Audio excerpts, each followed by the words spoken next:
Do you have a dream car? Mine is the Lucid Air. Are you intrigued by electric vehicles? The Lucid Air EV has been called the best driving car in the world. And the Lucid Air Sapphire is certifiably the fastest production car in the world.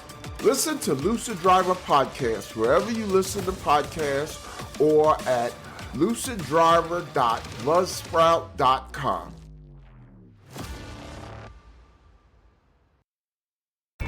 Welcome to the Joy of Cruising podcast with your host, award-winning author Paul C. Thornton, a weekly conversation with the amazing cruisers featured in the Joy of Cruising books, comprised of The Joy of Cruising, Cruising Interrupted, new release, The Joy of Cruising Again, as well as other fun, informative global cruise personalities. It's the next best thing to cruising, hearing about cruising from the unique and diverse perspectives of Paul's amazing guests.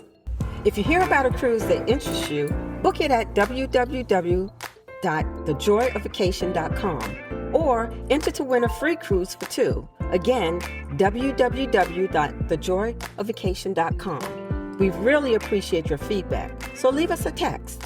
Paul can't reply, but he may read your text on the air. Hello, Passionate Cruisers. This is Paul, and this week on the Joy of Cruising podcast, I am delighted to Jill and Jerry, creators of Cruising Canucks, the Canada-based blog, YouTube channel, Facebook group, and Instagram platform. I always enjoy meeting passionate cruisers who are like me, curious about what the cruising world offers and go out of their way to share their findings with you. That's what Cruising Canucks is about. And they have a fervent following, Canucklings, which suggests they are quite good at it. I first hosted Cruising Canucks a year and a half ago on episode 112. I have enjoyed Jill and Jerry's videos at the Cruising Canucks channel, and it is now my pleasure to chat with them and update their story with the listeners of the Joy of Cruising podcast. Welcome, Jill and Jerry, Cruising Canucks, to the Joy of Cruising podcast. Hi, Paul. Thanks for having us back again. Hello. Yeah, I guess I should have said welcome back, Jill. It's only been a short while since we spoke, but it's been a lot of cruise days in between. Yeah. You guys have really been doing it. Can't wait to talk about it. How you both doing?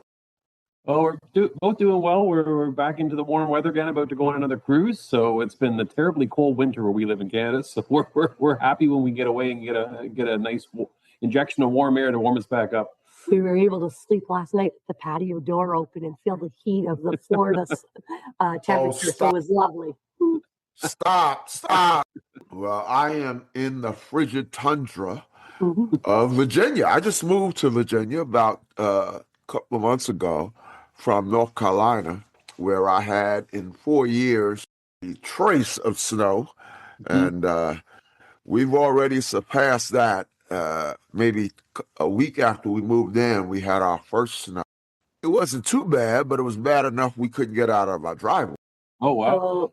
And then we had our second storm. Yes, a couple of days ago or yesterday, I can't remember. But it is not daunting us at all because we are like you going on a cruise this week. That's the way to do it.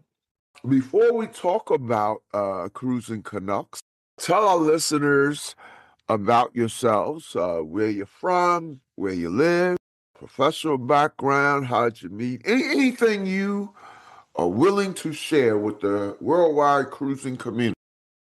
Sure thing. So we are from Northern Ontario, a small little community of 200 people where there's lots of snow back there. About half of the year we get snow. It's just at the northern tip of Michigan, so we're almost right on the border there in Ontario. We have been doing this Cruising Canucks now since the cruise pause, so it's been about 5 years now. Time's flying. And I still work full time, so I work as a weather forecaster. So I'm in the midst of forecasting some of the storms that we have to sail through that we've done for the last year and a half, unfortunately. We like to blame him for all the bad weather. It's really nice when you're cruising with meteorologists. Yeah, unfortunately, you're not just a victim of the weather. You know it's coming and you talk about it all the time. So, yeah, Joe gets tired of hearing the weather forecast. Let me just say that. But yeah, so yeah, Jill's retired from the school board. Yes, I did 25 years working with little children, and now I get to cruise for a living. So that's pretty cool. Yeah, Cruising Canucks, it kind of it funds our cruise addiction, I guess is the way to describe it. That we get to cruise and we get to travel more often. Jill gets to travel times of the year when schools aren't out. We used to be restricted by having to travel March break, Christmas when it's crazy, a lot of kids. Now we can get those deals, which is really important. But yeah, we're able to cruise way more often with the same budget because we don't have to go when school holidays is going on. Yeah, so yeah, that's us. We just love going on cruises. We've been addicted to it forever, and we just we just find new ships, new places in the world to explore, and even more so now, just more people that are equally as passionate that we keep running into all the time because of having the channel. Well, it's amazing that you guys are not doing this full time. Since we last talked in July of 24, you've cruised 8 different cruise lines and 11 cruises. Yes. For many of our listeners, that is a career of cruise. Yeah. Well, we're happy to say we've done a total of 54 cruises, about to get on our 55th one this week. And we just love trying different cruise lines, different ships, and seeing all the variety of cruising options out there. Yeah, people always wonder how I can do it and still work full time. And then the secret for me is I have a decent number of holidays, but I have a job where it works in emergency services. So we work a lot of hours when it's needed. For example, when there's forest fires and flooding, we do a lot of weather forecasting. And then when it's quieter, I've got so much overtime that I can take it as extra time off on top of my normal vacation. So I work the same number of hours as most people. I just do it in a shorter time span, and then I get away to cruise for a break. Now, Jerry, when you work, are you like a meteorologist on television? No, so I'm behind the scenes working for emergency services. So if firefighters need to go somewhere or there's a flooding concern, I work behind the scenes. So yeah, it's more giving information to the officials that alert the public. So yeah, not on TV. Okay. I get to be on TV during YouTube. That's my TV fix. There you go. Hey, a little cognitive test, as someone might say. So you've cruised 11 cruises since we spoke last time. Rattle them off. Well, the first one we went on after we spoke with you last was our first Canary cruise, Queen Elizabeth, that we took to Alaska. We were really excited to get on a Canary cruise and experience that. Yeah, we also have done. Now that wasn't your first trip to Alaska. No, it wasn't. We had gone previously the year before on the conning stand, but that time we went with the Queen Elizabeth. Yeah, and we just love it. I say we, but Cunard was a beautiful ship, the Queen Elizabeth. We loved it. I loved everything about it. In fact, I argue it's one of my favorite ships and one of my favorite cruise lines now. The service, the food was perfect, but I like different types of food, more international types of food. I'm not a steak and seafood person. So Jill didn't love it as much as me, but she still enjoyed the ship. I loved the classic Cunard experience. Sorry, I should say I'm fighting a cold and my voice is going to come and go throughout this interview. I loved a lot of the things about Cunard, and I loved your tea room and all that sort of thing. But yeah, it wasn't the best cruise for me for food, in my opinion. We'll be right back. The Joy Vacation by Dream Vacations invites you to join us on a bucket list adventure to Africa. We're going to Kenya and Egypt for 14 days, April 10th through April 24th, 2027. A week in Kenya, including safaris, and a week in Egypt, including the pyramids and a 4-day Nile River cruise. This adventure includes air from the U.S., all transfers, all accommodations, private tours, and many meals. $5,000 to $5,500 depending on air per person. Double occupancy. Only $250 per person deposit due at booking. The remainder is not due until late 2026. For a detailed itinerary, online brochure, and to book, email me at pthornton, THORNTON, pthornton @dreamvacations.com. Yeah, whereas I loved it. So Okay, what else?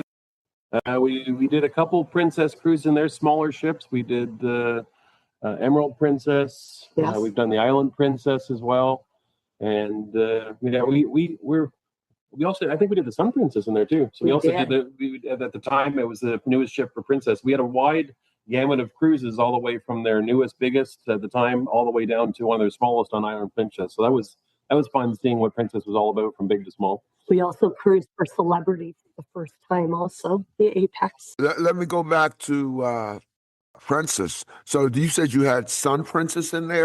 Yes. We did, yeah. And I was just going to say that it felt different from other Princess ships to us. We was a very busy spot right in the atrium, and it wasn't spread out across the ship like other cruise lines are. So we had a heck of a time trying to kind of feel like we're on a Princess ship. I guess it's the way to describe it. It was more like being on a bigger mega ship of other cruise lines than it was the traditional Princess experience for us. Yeah, it was definitely a new experience. It didn't. I'm sorry, what the word I'm looking for? Didn't feel like we were on a Princess ship for sure. It was like a whole new experience. Yeah, so we kind of live in this. Yeah, we recently went on Star Princess. In fact, that's the last cruise we did, and we absolutely loved it. It was our first time on Princess, definitely not our last. And I had heard from a lot of Princess cruisers that it was different, and for some, it was unsettlingly different. But I loved it, and in fact, I want to go back on Princess, but and it's nothing against the old style Princess ships, but I want to go on this iteration of Princess. So I guess I'll go on the Sun Princess because I don't like to repeat ships.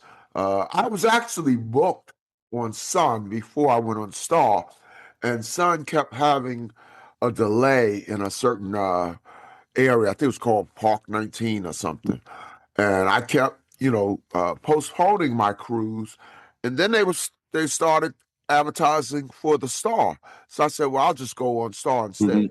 But I love Star so much that I'm gonna book Sun.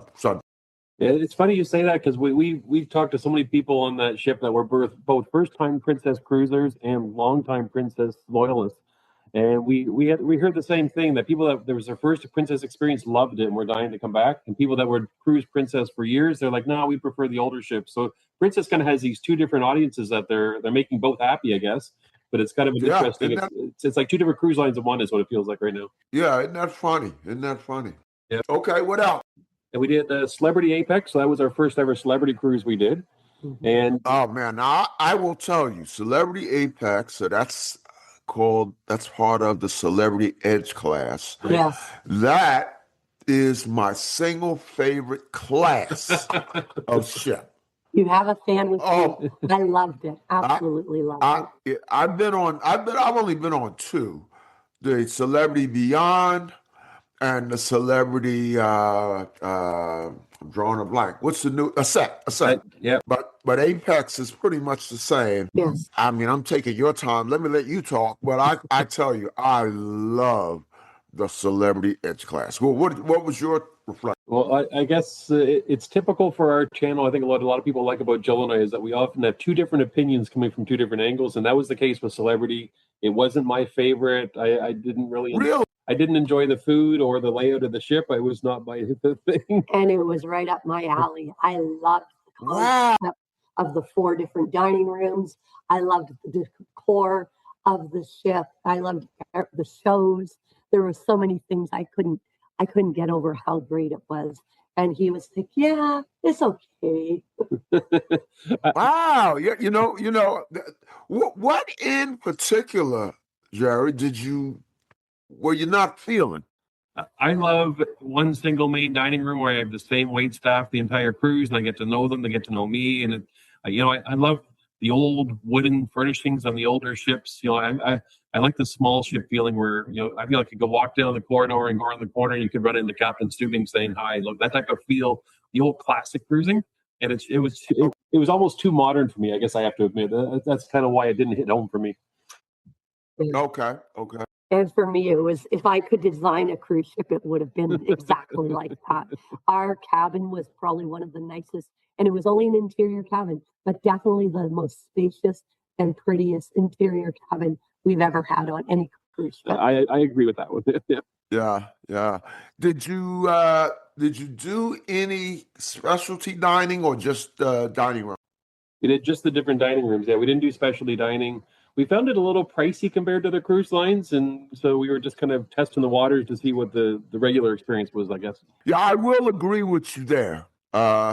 Celebrity is a treat. It is pricey. We went the first time we went was on Beyond, and we went on our 30th anniversary. Mhm. So it was kind of special anyway, and we went to all of the specialty dining rooms, and I had what I like to say is the best meal I have ever had anywhere, Nice. not just at sea. At the Beyond, what's it called? It's by Daniel Ballard, a famous Mhm. a Michelin rated chef. Right. Right. And but he has a restaurant, and that right at the moment I'm drawing a blank. But he has his first restaurant at sea is on Beyond. Now he also has it on. I don't think it's on the Apex, but I know it's on a. And yes, it's very very expensive. We splurged because it was our anniversary. Right. So we did the specialty restaurants. But the other times that we've been on. At that time and the other times, I did like the concept of the 4 dining rooms because unlike other ships with more than one main dining room, and I've been on a couple, these main dining rooms each had a different theme. Mhm. Isn't that nice? You know? I loved that. Yeah. Yeah. So, you had Italian, you had French, you had Yeah. American, and Yes. I can't remember what the Mediterranean. fourth one was. Yeah. Mediterranean, yeah.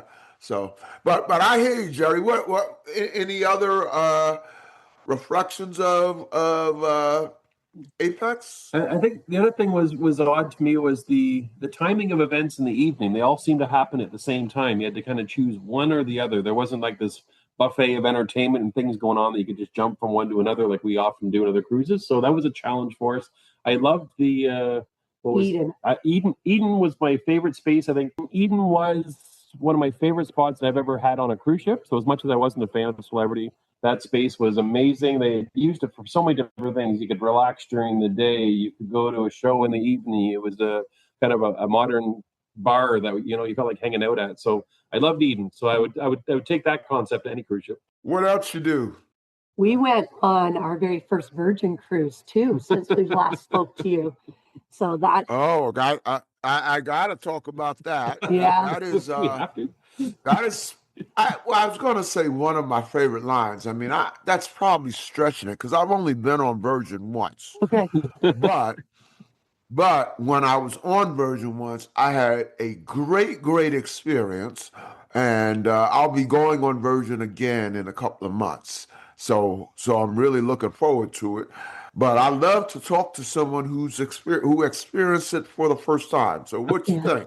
Yeah, I mean, it's definitely breaks away sort of from traditional cruising, in our opinion, which I loved. I thought I had a fabulous time on it. You kick off your cruise with a pajama party late at night, and it just started the fun for the whole cruise. But the one thing that I take away is I loved all the included things that Virgin offers, whether that's from the internet to the soda packages that all the free specialty dining that you get to go to. I loved a lot of the things about that. And the biggest surprise to me about it was how much I fell in love with the hammock on our balcony. I never thought I would be a person that would enjoy a hammock.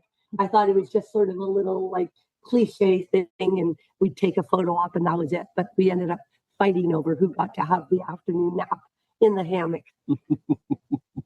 Yeah, I wonder how many hammocks have sold as a result of people going Right? on Virgin. Yeah.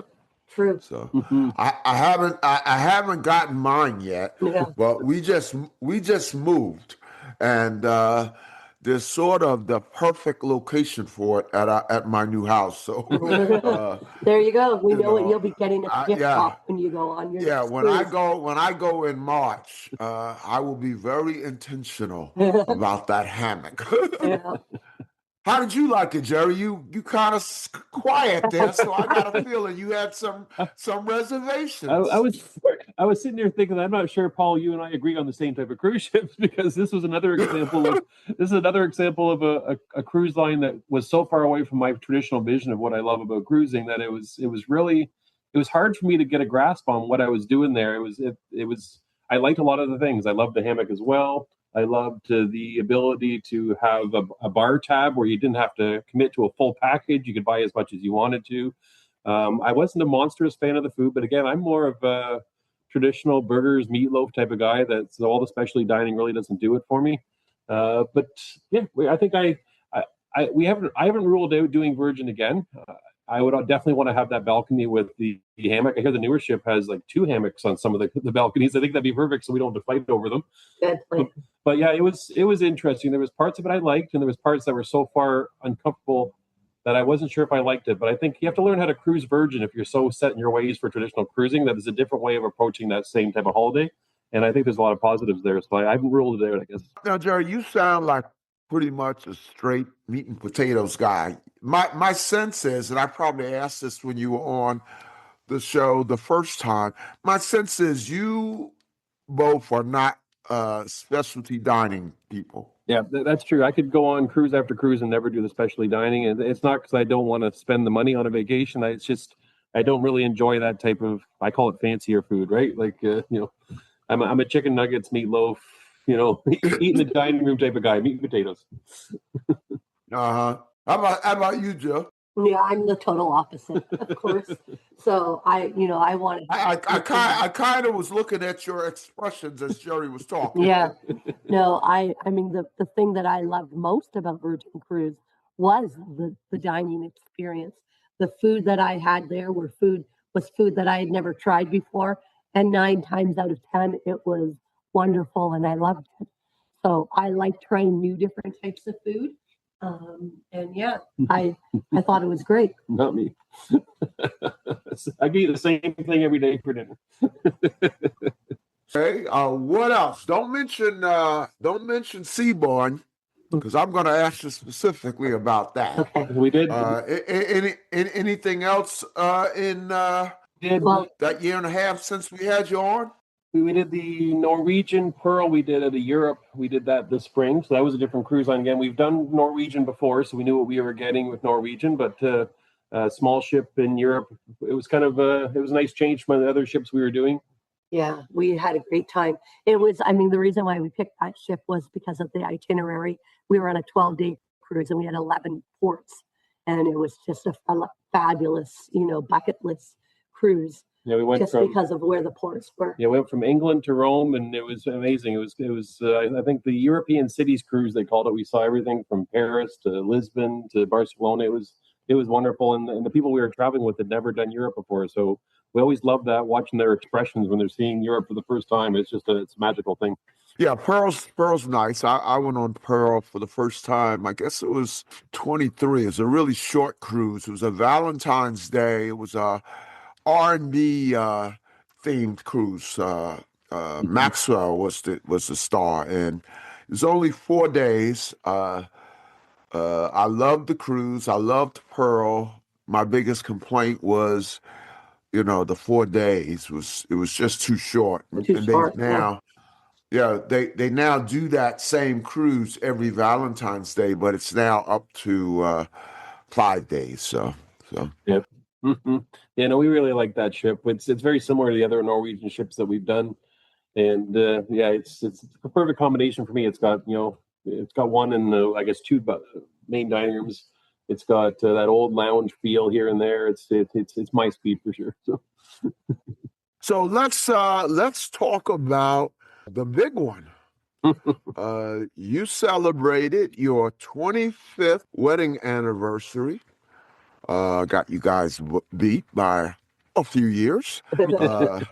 on your very first ultra luxury cruise. So I did my very first ultra luxury cruise since we last spoke. I'm jealous because you guys chose one that I thought was going to be my first choice. It didn't turn out to be. Uh, so I still have that one on my bucket list. You did Seaborn from Montreal to Miami.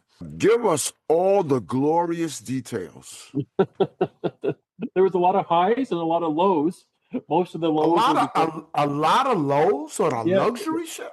yeah, believe it, but not because of the ship. Not because of the We had probably the worst weather we've ever had on a cruise, and it was so bad that it was hard to enjoy the ship. It was really, really Oh, terrible okay. weather.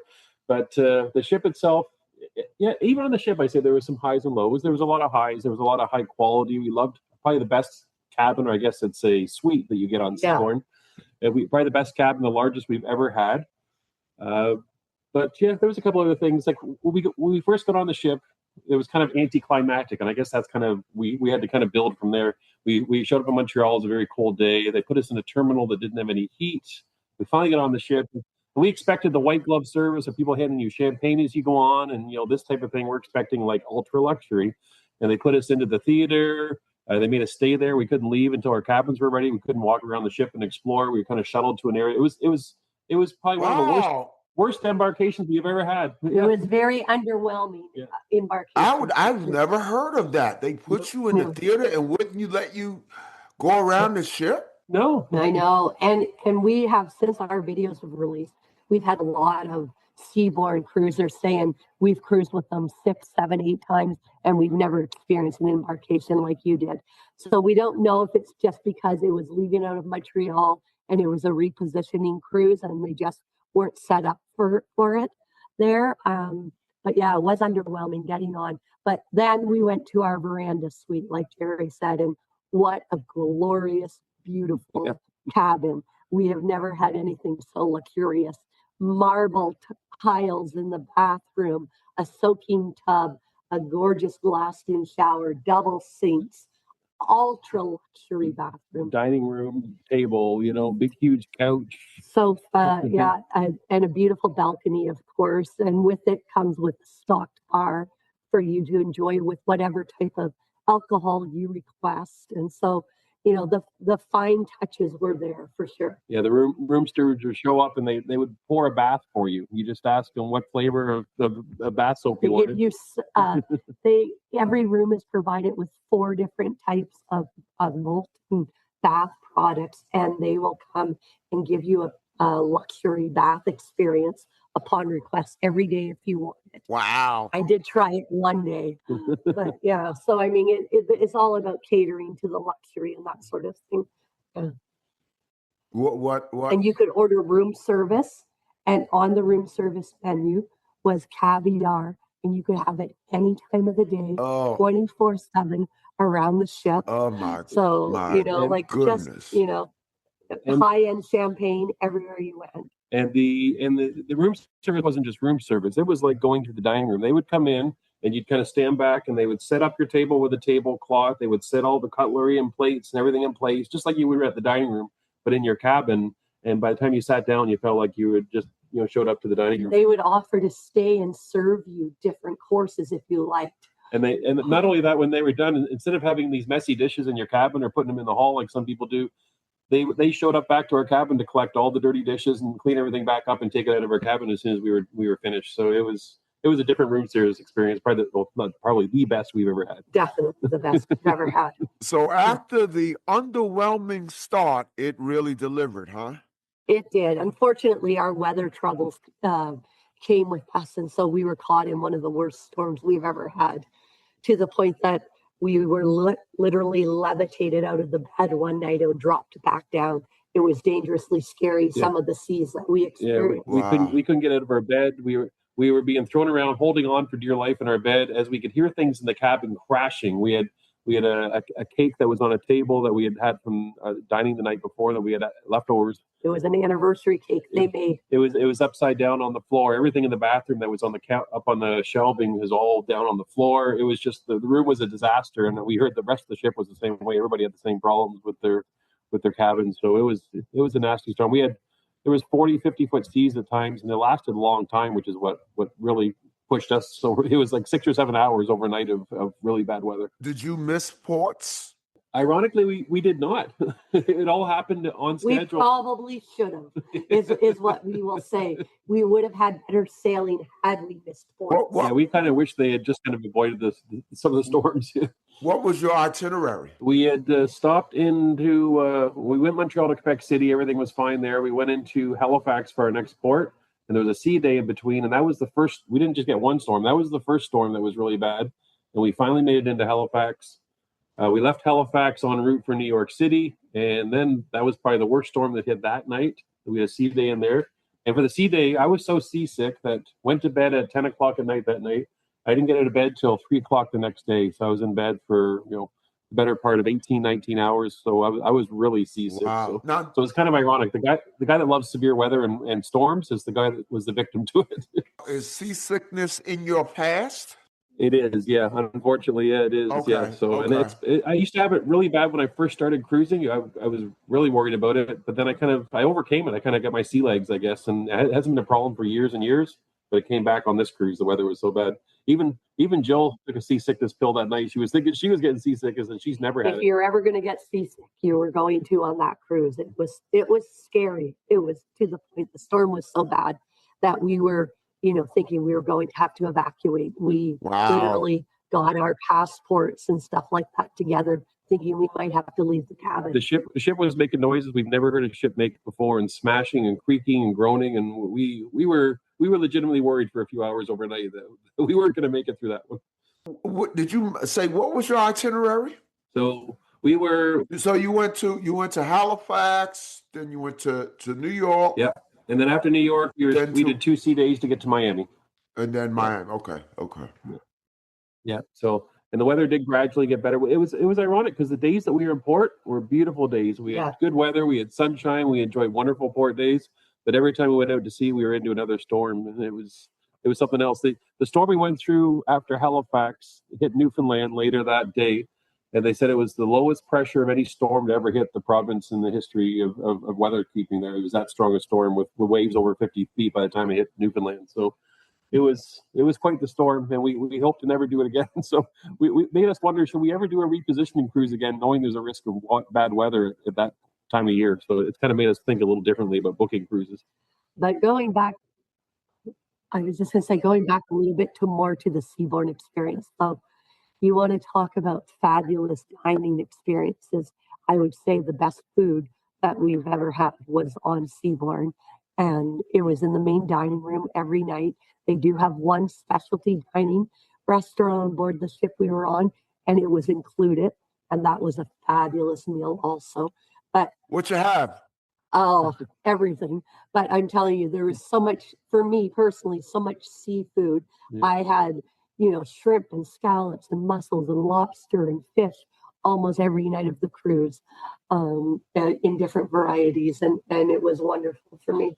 Yeah. Even I didn't mind the food on Seaborn because there were so many options that you could always find a meat and potato that was to your liking. It didn't matter if you liked fish or you like seafood or you like pork or you like chicken and beef. There was always options for just about every type of meat you can imagine with all the different sides. So you could kind of mix and match and do what you wanted. And it was great for our different palates. So we basically got exactly what we wanted every time we were at a dining venue anywhere in the ship. So my guess is first time on ultra luxury, not the last time. Yeah, well, the budget sort of dictates how often we can do it. We did sort of, splurge quite a bit because it was the 25th anniversary. And that being said, the reason why we were able to afford it was because it was a repositioning cruise. Yep. But ones that go just out of the Caribbean where the weather would have been more stable were just out of our price range. Mm-hmm. Yeah, and it was interesting because we did 2 kind of luxury small ships back to back, because then we jumped from Seaborn a month later. We were on to Azamara, so it was an interesting comparison of the 2 cruise lines because they were almost the same number of people on the ship. Yes, they both kind of cater to more of a luxury experience and all-inclusive experience. So it was interesting doing the 2 back to back. Yeah. Yeah, Azamara, well, Seabourn is on my bucket list as well, but Azamara is on my bucket list. I hear they're sort of like as you explained, they're same similar size to the luxury ship you're on. I hear they're kind of like near luxury.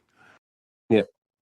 Yeah, for Yeah. sure. I would agree with that. I would say they're a high-end celebrity mixed with a little bit of Seabourn. That's the best way I could describe the Yeah. two experiences. Yeah, and we absolutely loved Azamara. It was kind of that sweet spot right between the quality of and service level of an ultra luxury ship with the affordability and and the activities that we want on a normal ship. So yeah, I can easily say that we got off of the Azamara cruise and we both looked at each other and said, if we could only ever cruise one cruise line again, it would be Azamara. yeah we were that Oh impressed. wow, that's Yeah. pretty impressive.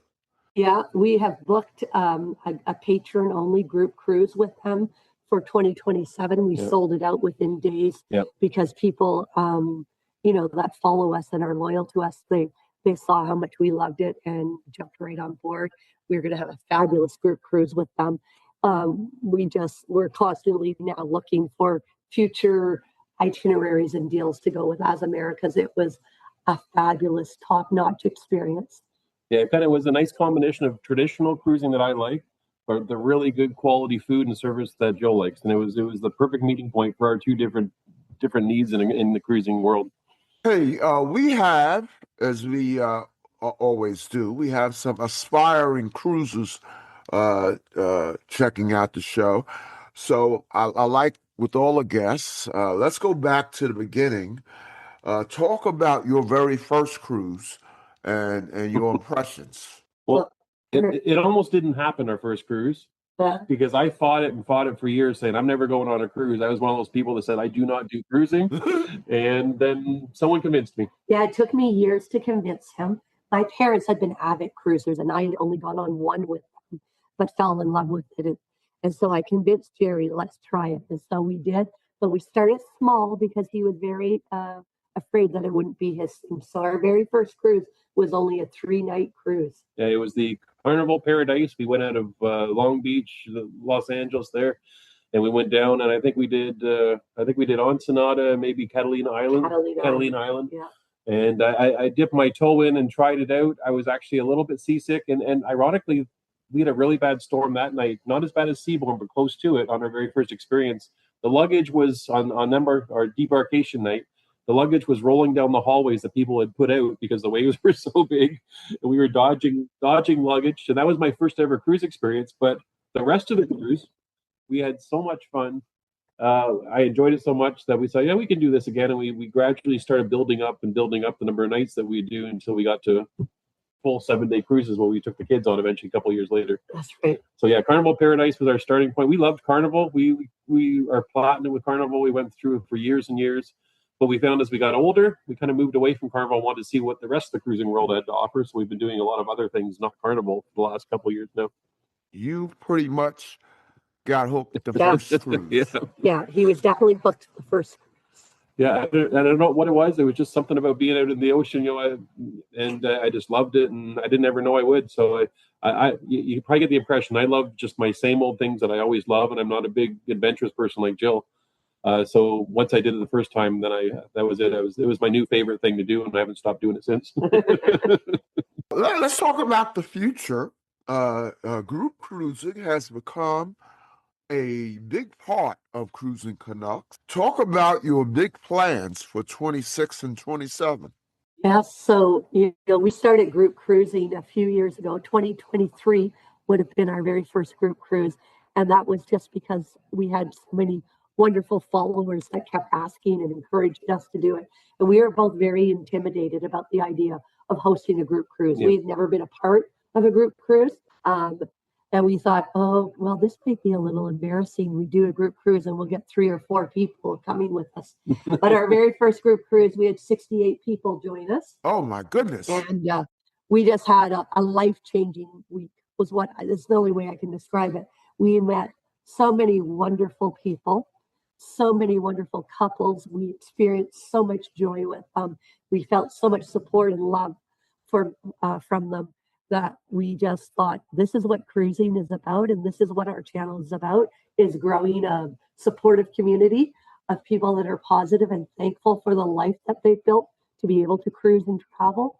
And so it's grown from there. And so after 23, we did another one in 24, and then last year we did another one, and now we're moving on to doing multiple cruises in a year because we have so much demand from people that we like the idea of not having so many people at once on a cruise, that we'd like to spread it out and have more time with everybody. So we tried to pull it back so there was smaller groups.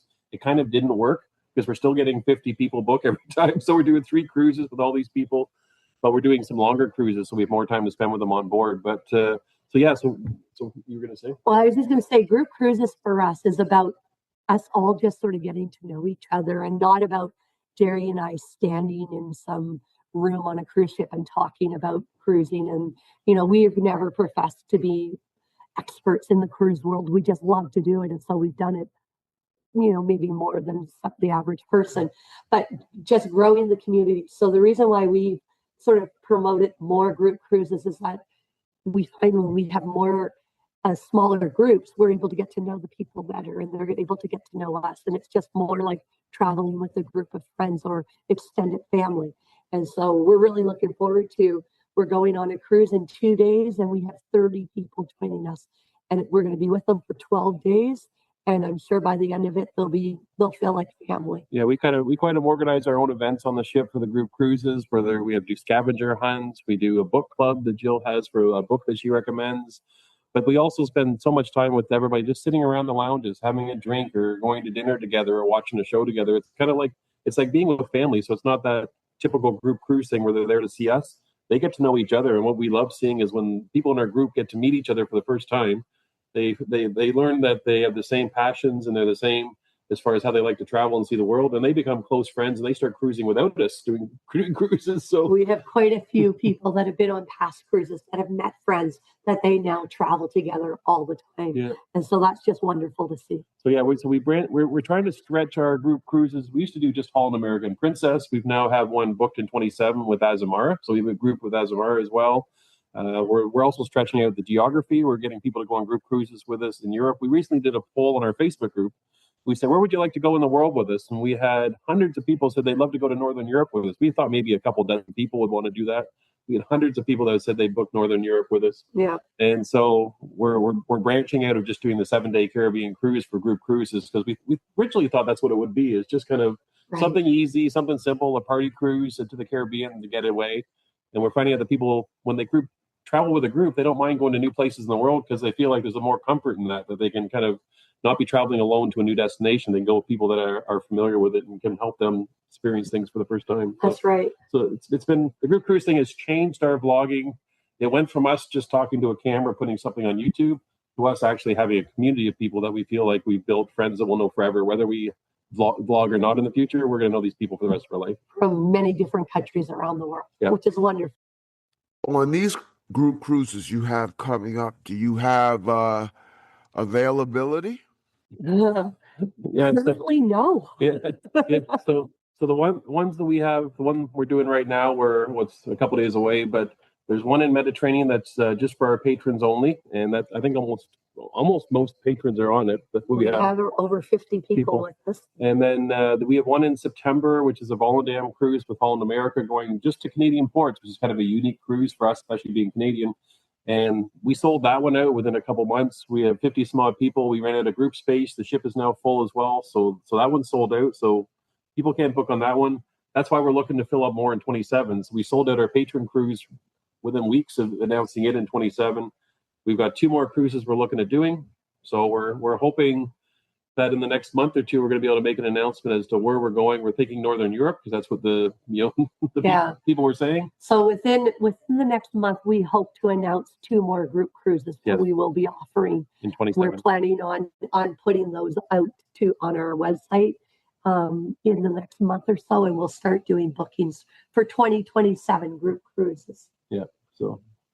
Well, when I asked, did you have any availability, I was going to let you do a little commercial, but since they are pretty much booked, But you say you're about to put up some more. So tell our listeners how to keep up with what's happening with Cruising Canucks, and maybe we can get you a traveler or two or three. So the easiest way to keep track of it is we have on our website, that's just www.cruisingcanucks.ca. There we put our announcements there about group cruises. We list all the different group cruises on a page of its own, and people can go there, and there's an opportunity there for them to, they basically fill out a form to get more information and provide us with information so we can help them get booked on the cruise. And we also let people know if the group cruise is already booked full, if there's only a few spots left. So that's the easiest way to get a hold of us for that. But also we do a live show every Sunday that we talk about our latest updates about our group cruises. So if people tune in on the Sundays for that show, it also gives them an opportunity to learn the latest, greatest information about what we're thinking for group cruises and availability. We also have a private Facebook page that we post that information on also. Yeah. Well, before we let you go, just like before, some fun questions, but they've changed a little bit because you're now second timers. And by the way, I fully expect you to be third timers in the not too distant future. So sometime in 26 or early 27. A special welcome to the Canucklings listening in. Jill and Gerald, so that the Canucklings and my listeners can get to know you better. Let me ask a few questions I ask repeat guests. Tell our listeners and your friends, the Canucklings, how do you spend your me time? Ooh, that's a good question. Well, for me personally, lately, we have been blessed that in 2025, we had three grandbabies born. We have three children that all had children. So we now have four grandchildren. So I will say that's taking up a lot of my spare time. It's the most wonderful gift that I've ever received. Oh, And I know you are in your glory. I Oh my am. goodness. You're so right, Paul. I am so pleased that we do have three of them that live really close to us. And so I'm actually helping look after one of them right now as mom just went back to work. And so that's sort of my special me time, me and my little 1-year-old granddaughter. But yeah, that's a lot of my fun. But I'm an avid reader. I love reading. And so I'm always looking for the next best read book. And I'm a part of a book club. And like Jerry mentioned earlier, every time we do a group cruise, I get a whole group of people together and we talk about our favorite books and we pick a group book for the cruise. And I love that. And for me, I don't have a lot of spare time because either I'm working full time or I'm editing videos. So that takes up a lot of time. The few moments I can squeeze out of a day, I love golf. So I used to work in the golf business, but it kind of keeps me busy in my few moments of spare time. I like to design golf courses. I have a golf simulator. I like to play golf in the back shed if I've got some time. Watch golf on TV. So I'm a little bit nuts about golfing when I have a few moments, which are few and far between. But I guess that's why you love something sometimes is because you can get away and it's totally different from everything else I do. Okay. Question 2. What are you listening to right now in terms of music, podcasts, or audiobooks? That's a good question. Sorry. Want me to go first? I'm always listening to something because I have a 45-minute commute to work every day, so I'm always listening to an audiobook or a podcast of some sort. My latest podcast I've been listening to a lot of stuff with AI and what that's doing in the computer world and editing and that type of thing. When I listen to books, I like to listen to kind of thriller type of things. Dan Brown's latest book, Secret of Secrets, is probably the latest one I've been listening to on my when I'm sitting on a cruise deck chair enjoying an audiobook. Yeah, I spent a lot of time listening to music as well. But And so for me, I just finished reading one of my favorite Canadian authors. The last name is Crew, and the newest book is called Nosy Parker. And yeah, I am all about reading. I was originally born in Newfoundland, so everything East Coast, whether it's literature or music, is really touches my soul. Alan Doyle, who was the lead singer of The Great Big Sea and now has his own band. He's been also writing a lot of books, and so I have Smiling Land that I'm bringing on board to read. And we got to see him in concert not long ago. So I'm all about the East Coast vibe myself when it comes to literature and cultural experiences. Well, you just anticipated my next question because my next question was, what is your last live performance you experienced? Okay. So we love live theater. We've gone to a couple concerts at Alan Doyle, as Jill mentioned, but live theater. We recently went to Telltale Harbor, which stars Alan Doyle, which is a story about East Coast Canada and the challenges they have there. And before that, we were in New York City on a Seabourn. Alicia Keys. Yeah. We went and saw Hell's Kitchen. Yes, we saw that. We love that as well. So Oh, yeah, we love a wow. lot of live theater. Yeah. Yeah, Yeah. for sure. That's our joy. How about television and movies? Anything to turn my listeners or the Canucklings onto? That's funny. We have totally different tastes, of course, when it comes to a lot of things. But even when it comes to TV shows, there's a few that we agree upon, but not a lot. We love to watch a good Law and or an Order episode. We don't generally miss any of them. But I'm sort of catching up on TV shows that, when I was younger, raising children and working full time, didn't have time to watch so much. So I'm now just in the heart of streaming Gilmore Girls, and I know everybody else in the world has already watched that series, and it's been very popular. And I'm just on season 1, and I'm quite enjoying it, even though it's a little dated now. But I was too busy of a mom to watch it back then, but I'm enjoying it now. And I'm a big Survivor fan. My guilty pleasure. I've watched every single season. I watch every episode, and I'm looking forward to season 50 coming up soon. And I love Survivor. I used to think that I wanted to be on Survivor, but I think that I've now realized I'm way too much uncomfortable with all the bugs and the snakes and the sleeping on the ground thing. That's never going to be a thing, even though Canadians have been able to get on the show lately. But when it's outside Survivor, Jill laughs at me because I have about 4 or 5 movies that I just watch over and over again. And if I get on an airplane for a 3 or 4 hour flight, I put on the same movies. It's either going to be Jaws, Stand By Me, Twister, Day After Tomorrow. Those are my routine. Maybe some Dirty Dancing. Those are my guilty movie pleasures that I watch over and over again. And So she makes fun of me because she wonders why I never watch any new movies that are just been released. But I again, like with cruising, I kind of like my traditions and the way I do things. Yeah, I rewatched Twister not that long ago, probably because I watched the new one, and it pales next to the original. The original. I agree. I watched the new one, and then right after that, watched the original to get what I had hoped to get in the new one. Yeah, I agree. Yeah. What's your favorite, each of you? What's your favorite movie of all time? Ooh, that's hard to narrow down. Few of the classics for sure for me is A Wonderful Life. Is probably the one that I have to see every Christmas. Still Magnolias has always stuck with me from the first time I saw it and watched it over and over again. Grease, definitely. I could probably recite many of the lines from the movie Grease. Yeah, for me, it'd be like Love Actually. He's lying. That's another one of my favorites. And it's generally, I have one brother, and it was our sort of family tradition. My brother and I would watch that as teenagers and even into our 20s and 30s. And Jerry's never understood why we loved I took a little pause when he said Love Actually, because I asked this movie to, second time guests, and I don't think I've ever had a guy say Love Actually.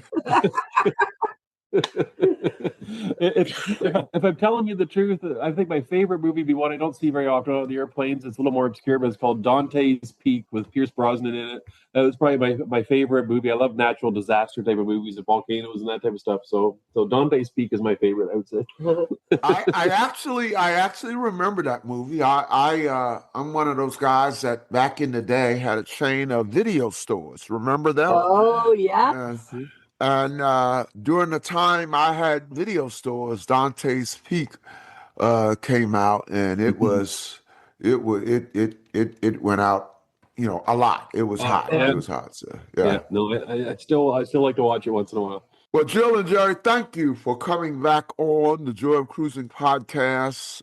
You are a leader in the Canadian cruise community, in the worldwide cruise community, and we'll be sailing great cruises.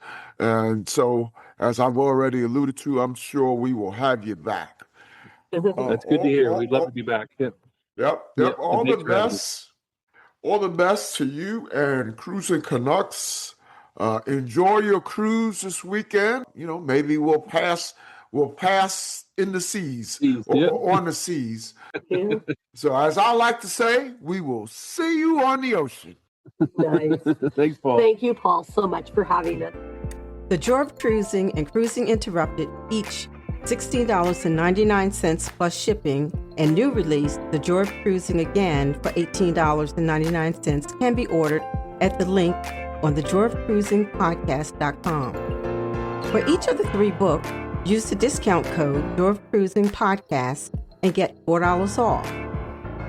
The Joy of Cruising books are also available at Amazon. Order the ebook at Amazon or your favorite online retailer. Stay in touch by joining the Joy of Cruising Podcast Facebook group or following the Joy of Cruising Podcast on Instagram. We're constantly adding new shows. Please leave a review and tell a friend about us. We hope you enjoyed this brief escape to the ocean. See you next week.